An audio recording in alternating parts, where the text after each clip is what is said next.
बिस्मिल्लाहिर्रहमानिर्रहीम। अस्सलाम वालेकुम, वेलकम टू माय चैनल दावत इस्लाम। मैं हूं आपका दोस्त शफकत अली ऑफिशियल।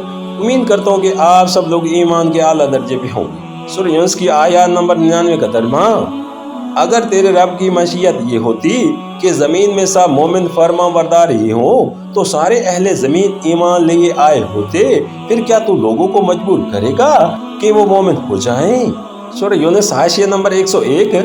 यानी अगर अल्लाह ताला की ख्वाहिश ये होती कि उसकी ज़मीन में सिर्फ अतात व गुज़ार व फरमा बरदार ही बसें और कुफर व नाफरमानी का सरे से कोई वजूद ही ना हो, तो उसके लिए ना ये मुश्किल था कि वो तमाम अहले ज़मीन को मोमिन व उम्मती पैदा करता, और ना ये मुश्किल था कि सबके दिल अपने एक ही तकवीनी इशारे से ईमान व एताद की तरफ फेर देता।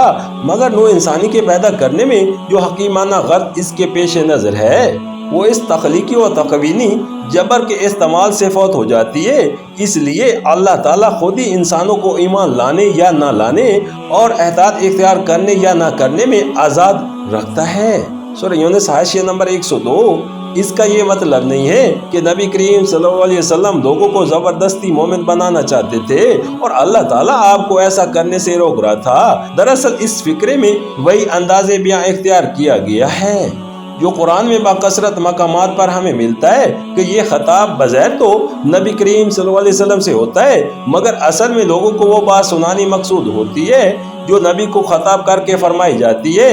यहाँ जो कुछ कहना मकसूद है वो ये है कि लोगों, हुज्जत और दलील से हिदायत और जलालत का फ़र्क खोल कर रख देने और राय रास्त साफ साफ दिखा देने का जो हक था वो तो हमारे नबी ने पूरा पूरा अदा कर दिया है।